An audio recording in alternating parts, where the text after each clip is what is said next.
Welcome to another episode of Independence for America. At Independence for America, we tell the stories of state and local independent candidates.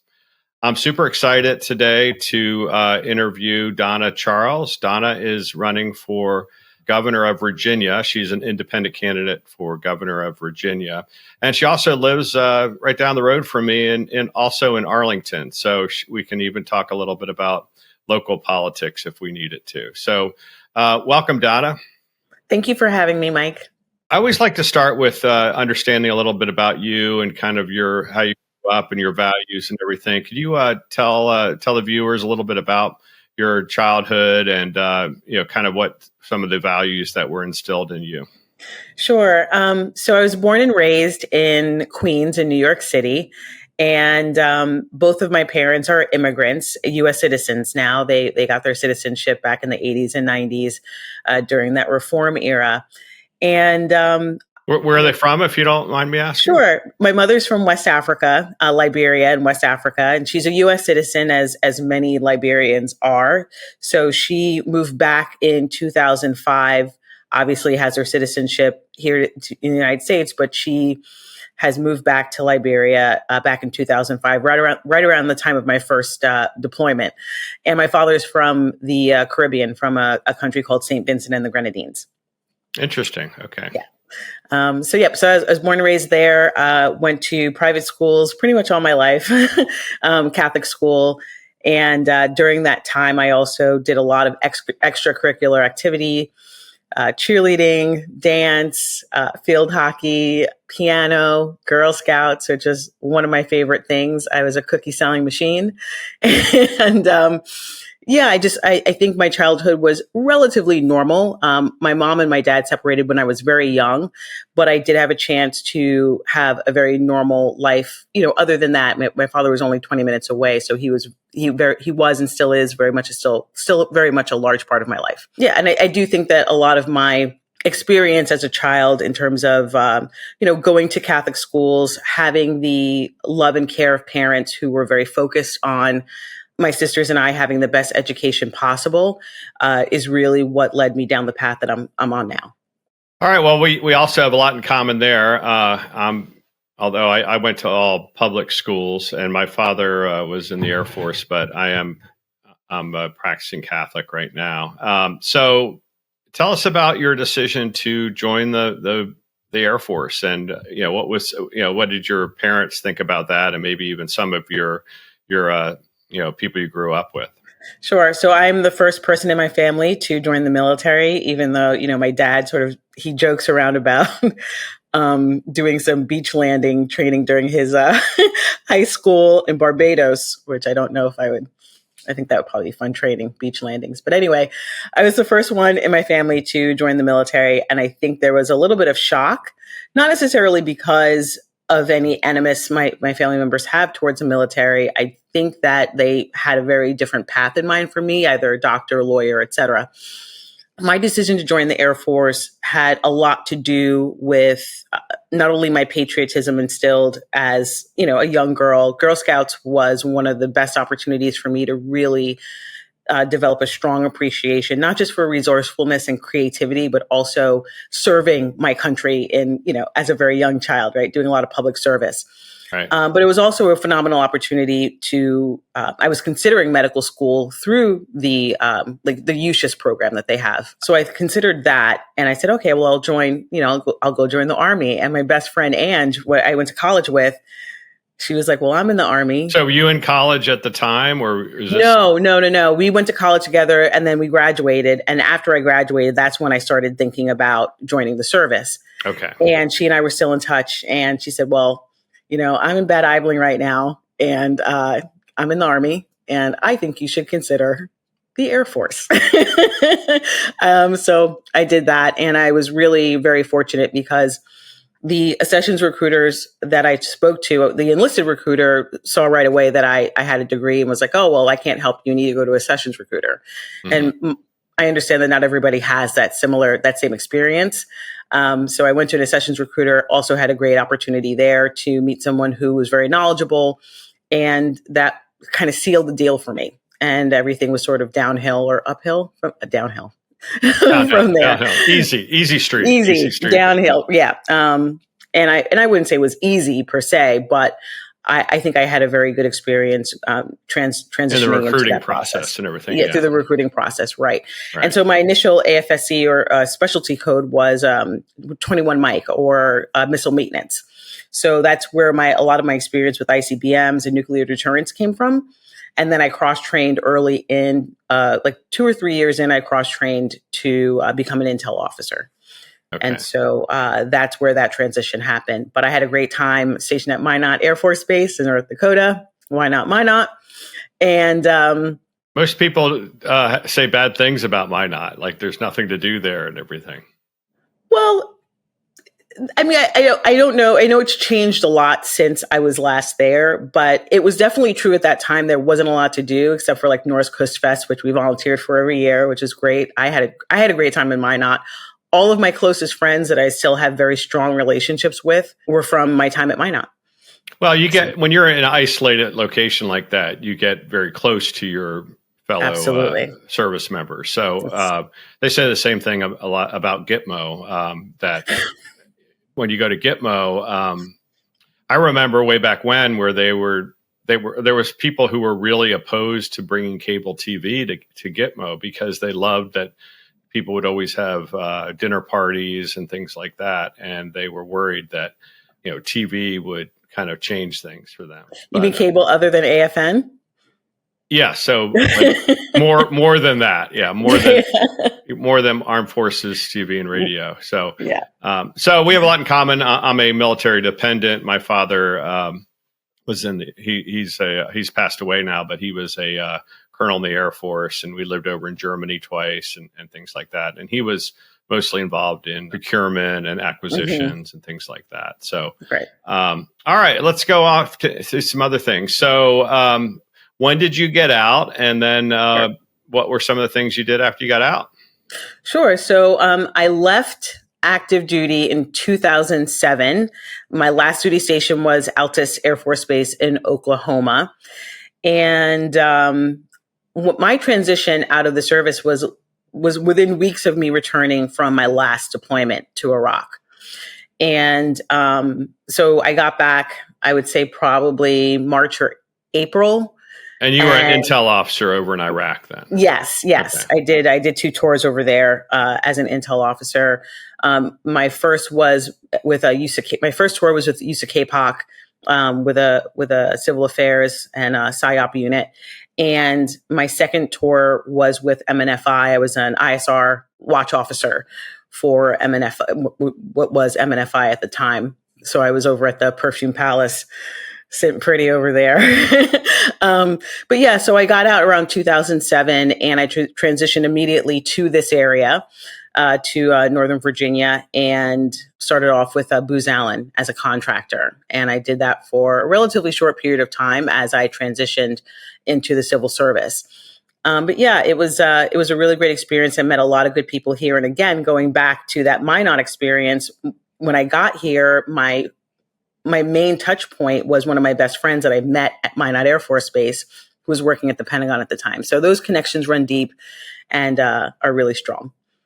And so you went into the federal government service, similar to myself. You raised your right hand again as a federal government employee. This is something a lot of people don't realize, that you take an oath of office. Absolutely. When you become a government civilian too. Yes. All right. So we both live in Arlington. I don't want to bore our viewers too much about Arlington, but what inspired you to run for governor of Virginia? Sure. So as we've just discussed, I have a long history of public service, and it's something that is, I think it's in my bones at this point. I think about how much opportunity and experience I've developed over time, over 20 years. I've seen a lot of the federal government, not just from the DOD and the military side, but also from the national security, foreign policy, the civilian space as well. And I love the Commonwealth. I love Virginia. I think it's one of the best places to live. And I know that for a fact because every time I even go back to New York and I look at what's going on in New York, where I have family still, and I think about how amazing Virginia has been to me, it's just a natural fit. I realize that you can come from almost any experiential background and be a successful or an unsuccessful leader. I think leadership is one of those things that you can't necessarily cultivate just from a background in politics that goes back a decade or two. Leadership is something that is inherent, but you can also learn a lot of those principles as you grow up in public service. And so my decision has a lot to do with what I know I can bring to the table, my passion for public service, my passion for Virginia and all the Virginians that I've met, and who are eager to see the independent leadership that doesn't necessarily feel so bound by this red and blue, intramural politics. So I believe that I have an opportunity to bring that to Richmond as one of the first in a long time. So you have a lot of experience as when you were still in the military, actually working in the White House and other pretty high up places. I assume you weren't like a senior person, but you have experience working in those areas. So, so that brings a lot to the table with your background in national security. But what are your feelings about the two major parties and just our political system? I mean, I personally think it's pretty dysfunctional right now, and I see a lot of, when I was campaigning, there was a lot of head shakes like, oh yeah, I'm not happy with either party, and I also identify as an independent. So what are some of your experiences with that, and how do you feel about the parties? It's one of the reasons that I decided to run as an independent, and whether or not anybody thinks that's advisable, especially running for the governorship here in Virginia, it's something that I obviously very strongly believe in, because if I had not believed in it, I probably would have gone a different path. But both parties are clearly dysfunctional. And I think that is demonstrated, at least on the Democrat side, by what we're seeing, this internal infighting going on at the leadership level at the DNC. I don't think it's been as widely discussed and reported just because it's being buried by what's going on in Iran and, NATO and elsewhere. But you're seeing leadership at in the DNC duking it out over basic things as where the direction of the party. And even the whole Joe Biden's decision to run for president again, which I just think was terrible. And I read Jake Tapper's book From Cover to Cover, and really pretty shocking, basically the cover up of his physical and mental condition. And, that doesn't say much for a party where they actually know the person is incapable to be president again. And they basically cover it up from the American people. And I think that's one of the major issues I had as well. And that goes back to my experience as a staffer on Capitol Hill. I worked for the House Foreign Affairs Committee. I worked directly for, at the time, Chairman Gregory Meeks. So a lot of the work that I did, I had to staff him for my particular portfolio. We interacted with White House staff, as well as, at some point with the former president during the Africa Leader Summit, for instance. And I will tell you from... Was that during the Obama administration? No, this was during the Biden administration. So I was a staffer from 2021 to 2023. Okay. And I was on the Hill around the time that the Afghanistan debacle happened, as well as a lot of other issues. And I will tell you from, front row experience, quite literally, that it was very well known by everybody on both sides of the aisle, that the president at the time was not was not in a position to run for office again, let alone handling the workload that is required of the president of the United States. Right. And I give a lot of credit to Dean Phillips for doing what he did. He was honorable. He was treated terribly. And that is another reason that I find it easier to run as an independent. My values align more closely with a lot of other Virginians who are independent and centrist minded. But I look at somebody like Dean Phillips and how he was treated. And to me, it's unconscionable what happened to him because he was telling the truth. I was on the Dean Phillips train pretty early, and I ultimately voted for him in the Virginia primary in March of 24 or last year. Totally capable person, had a lot of great ideas, not radical in any way. Actually tried to get other people to run. So he wasn't like a total egomaniac, right? So he actually tried to get other people to run. He just wanted to do the right thing. And he's truly a kind man. I wrote some legislation for him. He was a representative, 3-term representative. I mean, completely qualified to be president. Absolutely. I mean, it wasn't like he was, a professional wrestling star or something like that. I mean, he was absolutely qualified to be president, and he was treated so shoddily. And not only did he handle it with the grace that I think is evident by his personality and his style.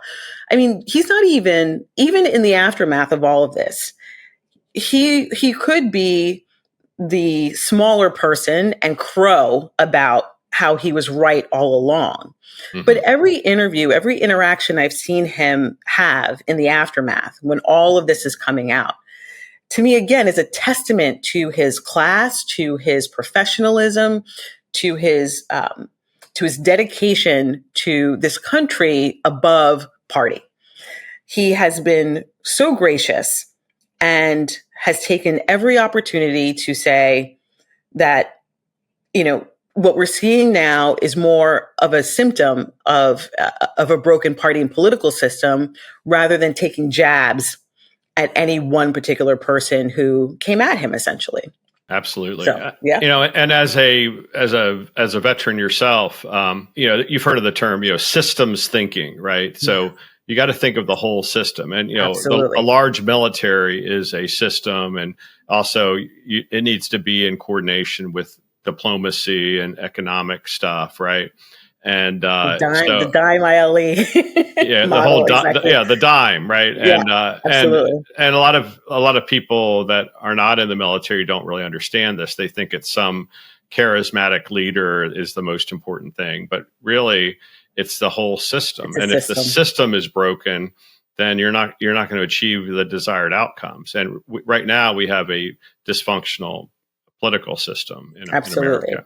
And it's scary to see. It's scary to see and how unrepresentative it is, right? So, I mean, Donald Trump didn't participate in one Republican debate, and then Kamala Harris did not participate in the Democratic primary, and she was chosen, right? And that's just not the way it's supposed to be, right? So, all right, so let's go into your decision to run for governor of Virginia, not president of the United States. Yes. And get into the real details, because part of this podcast is I want people out there to say they can run for office too. And, here are all the little things that need to be done to, and I use the term a serious campaign rather than a unserious campaign. I looked at your stuff. You ran a serious campaign, obviously a long shot campaign, but still a serious campaign. And I have a feeling one of the reasons was you wanted to give voters a choice, right? So it's not all about you. It's also about giving voters a choice, right? Absolutely. And I will sort of tie together a point that you made before about what the process looked like at the national level for both the Democrats and Republicans, right? Where you didn't have a primary process, which I think was a damning indictment, I think, of how both parties are operating and how little regard they are. They have for voters. Exactly. Yeah. And that's one of the reasons that, to me, I'm standing on principle. And I put together a serious campaign. I also realized that I'm not naive. I know that this is a long shot. I know running as an independent is an even longer shot. But I took considerable amount of time to put together a platform that not only reflects my values, reflects the values of most Virginians, but will also present in a way that provides that voter an opportunity to say, you know what, I don't have to fall in line this year.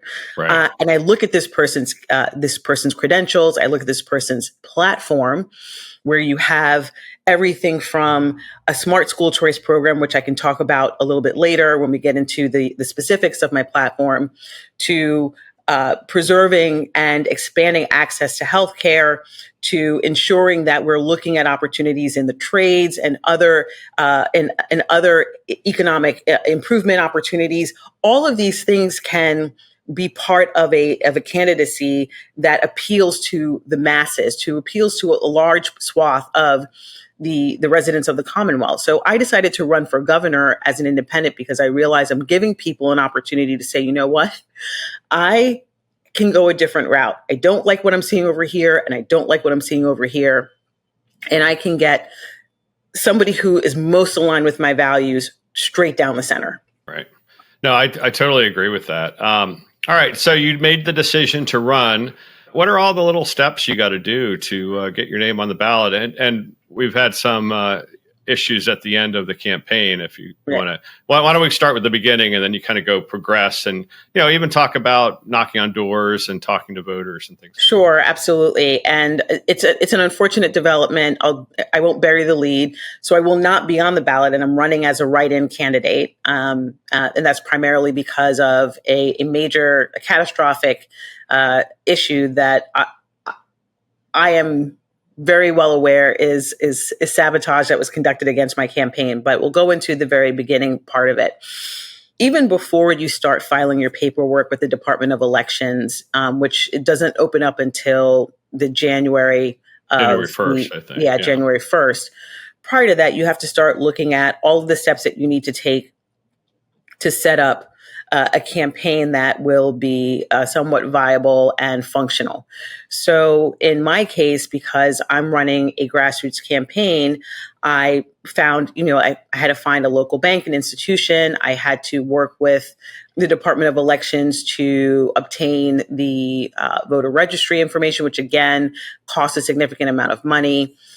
When I started filing my paperwork, the declaration of my candidacy and my candidacy qualifications, they seem pretty simple. You have to be a resident of Virginia for a certain amount of time. And so that was the easy part, filing the paperwork. It's really building a campaign where you have people who can support you. In this case, I found that one of my best friends, again, Minot Connection, helped me build out my technological infrastructure, my website, working on my campaign verification process, working on my voter outreach. When it comes to the canvassing piece of it, that's where the difficulty that I ran into is you have to trust people that you don't really know.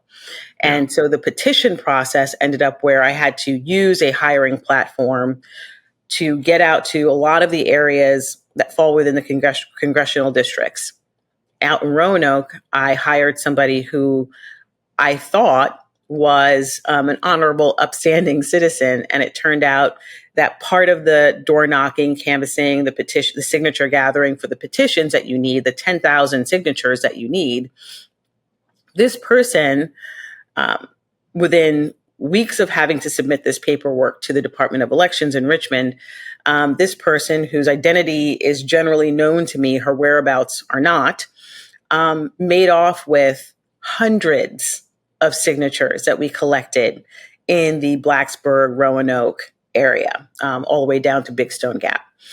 And that presented a huge issue because not only is it a violation of your trust, but it's clear that when this person ends up disappearing and the hiring platform barely cooperates with you, then it becomes clear that maybe this person was never who they really said they were.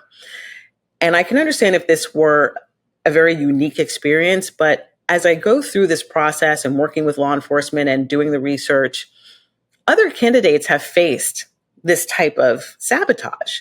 And I find it to be it's disappointing to be diplomatic about it. That's pretty diplomatic, because I'd be quite angry. I was livid. I was livid. Roanoke. Well, here's another systems question, right? So I do believe you should have to like get signatures in order to be on the ballot. I think that's a valid thing. You need Absolutely, to show, yes. but why do they need to be like wet signatures on a piece of paper? And by the way, the piece of paper is extremely confusing and everything, right? Yeah. Why can't we make this process easier for people to get on the ballot with the same reason that, or the same intent that, okay, we should have people who really want this person to be on the ballot and they should actually attest to it. But can't that signature be electronic, right? Or even they did that for a time during COVID. Yeah. So I benefited from that because I had to get my ballot signatures in during COVID, and probably a third of them were not wet signatures. They were faxed, or, they were scanned signatures, that type of thing. But I'm going to work with my delegate, Patrick Hope. I think you have a different one, to see if he would take up a bill to see if we can modernize our process for getting signatures. But that's really, really disappointing. Now, during your campaign, you like talked to real Virginians. What were some of the feedback you were getting from people? It's one of the reasons that even after the debacle, after the sabotage, I remained bound and determined to continue my campaign, because the feedback I've been getting all throughout the state, all throughout the Commonwealth, has been overwhelmingly positive. When people see my platform and talk to me and realize that, oh, this is not a fringy, tinfoil hat wearing person who... No, you're very normal. Thank you. But you're being normal. You're also articulate, and you have a nice smile. I mean, all these things that are these little things that you're not a fringe candidate. You don't have fringe positions. You don't represent fringe people. You don't have or even extreme, or even hyper extreme. No, right. And I think that's one of the things that people find refreshing, probably. Refreshing. And because I not only present as, but actually a warm person and really enjoy being around people and talking to people, the feedback I got on the Smart School Choice platform alone, and the openness and receptivity that I have to embracing and expanding on trades through primary up until high school, and, bringing back shop and home ec and things like that. I mean, it goes beyond that. But the receptivity to my platform and to me as a person, as a candidate, was really encouraging. And I went all the way down. I was, down in Hampton Roads. I went out to Roanoke, Blacksburg area. I obviously, I'm, Fairfax, Loudoun County, these are haunts of mine as well, because I used to work out there too. But ultimately, people look at my platform and they say, okay, wait a minute, you're a veteran. You've done the government thing for a while. You're a Girl Scout. I was a Girl Scout, can sell the crap out of some cookies. And ultimately, they look at my platform and say, okay, talk to me about Smart School Choice. What do you mean? Talk to me about, how do you feel about parental rights? How do you feel about some of these issues that have been wedge issues here in the Commonwealth? And when I give them the basics of not only my background, having benefited from going to private schools, Catholic schools, where we didn't have school choice and voucher systems, and my parents scraped and scrounged to send me to the best schools possible, because they looked around Queens and they were like, okay, well, this is nice, but people aren't going to these schools. So we are going, even if we have to go broke. And that's essentially what they did. So when I talk to people about my experience and I gather information about their experience, they look at me and they say, oh, okay. Well, Democrats can't even talk about something like this because of the unions. There you go. And here's another person who benefited from private school education, which is Wes Moore, who's the governor of Maryland, right? Yes. I read his book, and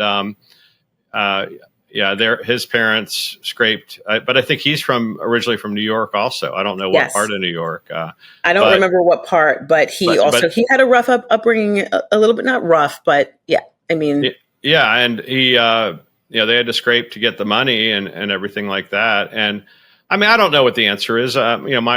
My wife's a school teacher, so I got to be a little careful here. But But we should always be open to talking about, hey, what can we do to make things better? And if we're focused on children, how can we make the lives of children better and all that kind of stuff? And when you have organizations like teachers unions or police unions or firefighter unions where you can't even break through.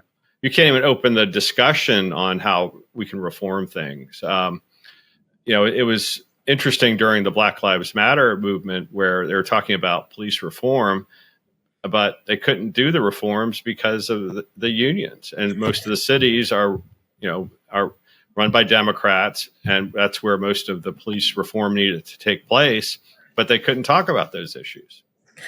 I think that one of the critical things about one of the opportunities I have as an independent, even though it doesn't seem like a very clear path, is that I can come to these conversations and I can engage unions in a way that doesn't, I don't feel hobbled by the political baggage from either party and what relationships they've had or not had with these organizations. And so a lot of the work that I've been doing in the lead up to my campaign, which I only really opened publicly in May, I've been doing the groundwork for months prior to that, obviously, but I've had an opportunity to look at some of these issues and talk to voters. And I understand that unions are important, but when I hear from voters, when I hear from residents of Virginia that they crave somebody who will hear their concerns about everything from the healthcare system to accessing certain schools that they want for their kids, to ensuring that their rights are respected in the school system, to even issues surrounding law enforcement in Virginia, which, by the way, I've had nothing but positive experiences with law enforcement. I know not everybody can say that. But that was one of your platforms, right? Absolutely. Public safety. Yeah, because that's really the primary function of especially local government. Absolutely. I mean, and as governor, you'll be the chief law enforcement officer as well. You're the chief administrator, you're the chief budget officer, you're the chief law enforcement officer. In terms of your relationship, obviously, with the attorney general, and you set the tone.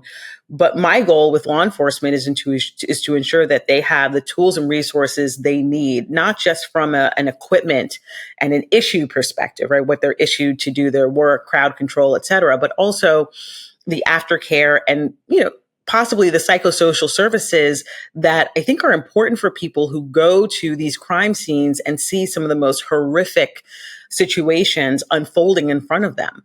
I think that we have an opportunity to, help them where they need help, provide them the pay that they're entitled to based on the important work that they do for our communities, but also ensure that they have access to what we call PME, right?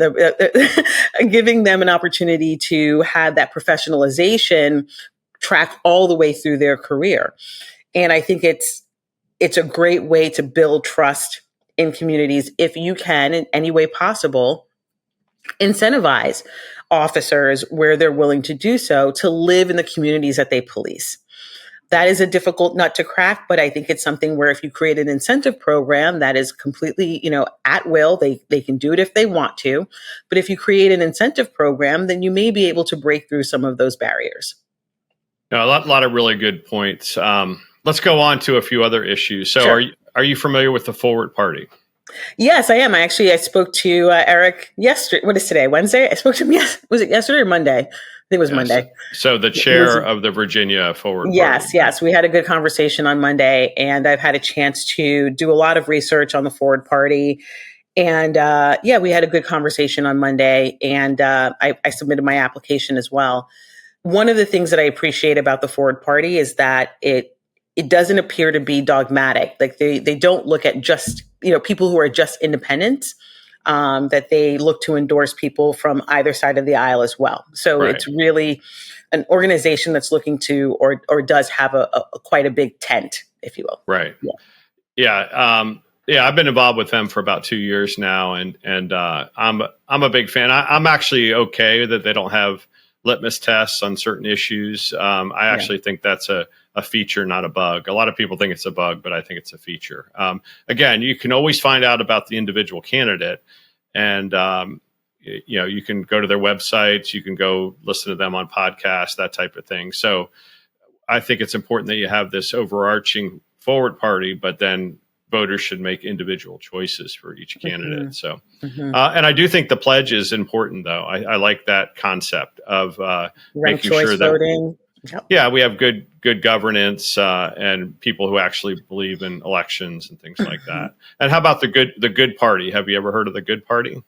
That one I have to do a little bit more research on. I'm not going to sit here and tell you that I've heard as much about that one. I'm more familiar with the Forward Party.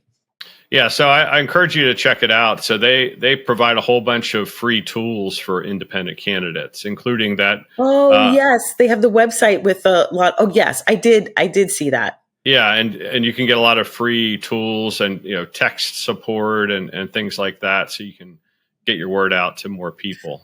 Yes, I did see that. I actually, because I'm working with certain platforms on the text and the mobile outreach, and the Good Party was one of those. They'll do it for free. A lot of stuff is free. Yeah, I saw that a lot of the work that they're doing is for free, and they bundle a lot of the services that, had I known about them earlier, I think would be a fantastic resource for not just new candidates, new to politics, new to the whole process, which is exactly what I am. I'm very new to this entire thing, having been a government, civil servant for so long. And I've been apolitical for so long. So I think the Good Party, as I think about it now, yes, I am familiar because I did do some research as to whether or not I'd be able to, but I'm already tied into a lot of the platforms that I'm working with now. Mm-hmm. All right, so let's go ahead and wrap things up.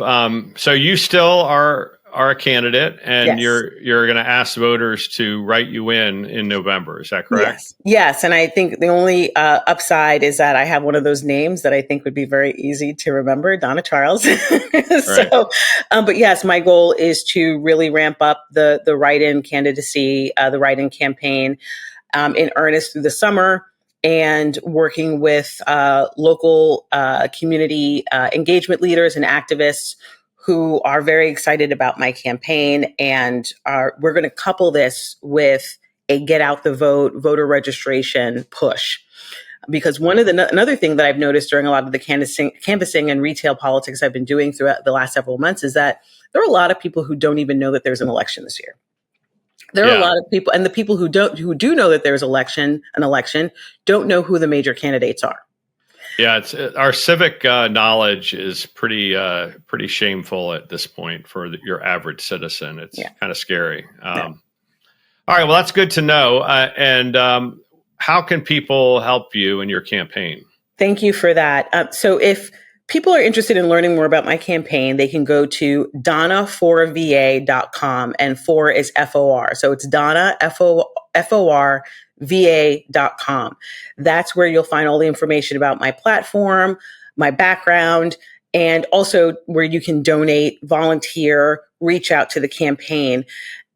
I also have a text to donate campaign. If you just text 801-801 and then enter the word Donna, then it'll load my my donation page. And that is really important because I am running a grassroots campaign. I do not and will not be taking corporate, big money, donations. And so every dollar counts. And I'm also going to be making my way through the Commonwealth as well. Now, update my website to post some of the events that I'll be having in the coming months, including here in Arlington. Yeah, so people can meet you in person. I would love that. That's my favorite thing to do. Yeah, I really enjoyed talking to regular voters too. All right, Donna, it was great talking to you today. And if this doesn't work out for you, we'd love to see you in politics in another campaign. So thank you, Mike. I really appreciate it. And I really appreciate you taking the time to chat with me today. It was great. I had a good time. All right. Well, let me just close here with my tagline, which is I really hope other people decide to throw their hat in the ring, and we need more people to run, please. Win, and serve.